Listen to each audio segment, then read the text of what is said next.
When you picture a boxing gym, what's the first thing that comes to mind? Probably not a quiet, thoughtful kid, right? But what if I told you that for a ton of introverted children, the boxing ring isn't about aggression at all? It's actually where they discover this incredible inner strength. So let's step inside the ropes and see how this surprising connection can build some serious confidence from the inside out.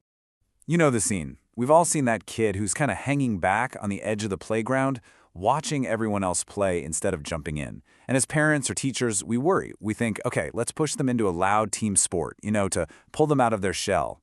But is that really the best way to do it? I mean, just think about the difference in the environment for a second. On one side, you've got this total sensory overload, a soccer field or a basketball court with constant shouting, whistles, and all this tricky social stuff happening at once. But then you walk into a boxing gym, and what do you find? Structure, rhythm, predictability.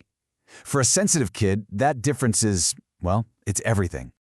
So yeah, let's first dig into why that normal approach, that push towards team sports, can sometimes totally backfire. It's kind of ironic, isn't it? The very places we think are designed to build confidence can be completely overwhelming for a quieter kid.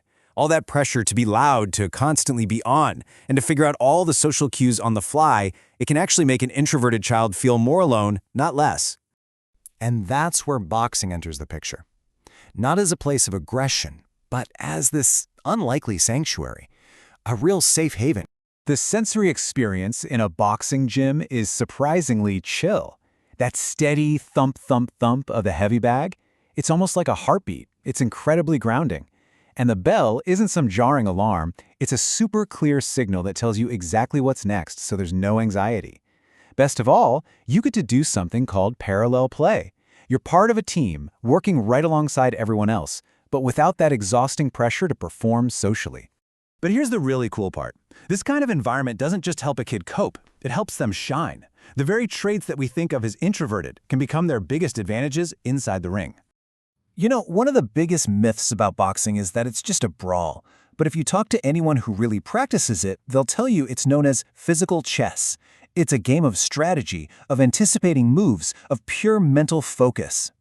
And this is where an introvert's natural tendencies basically become superpowers. That habit of quietly watching everyone, that becomes an amazing ability to recognize patterns. That rich inner world they have, it becomes a powerhouse for planning tactics. And their ability to just zero in and focus lets them master this really complex sport without needing to be loud about it. So all that tactical skills starts to build something much, much deeper. This quiet, unshakable confidence that really comes from within. Just think about the ritual of getting ready. Wrapping your hands, it's slow, it's deliberate, it's almost meditative. Then you pull on the gloves, and you've created this physical boundary, a safe space. For a kid who often feels exposed out in the world, this gear becomes a kind of psychological armor. It lets them stand there with total poise. The sport also physically changes how they carry themselves.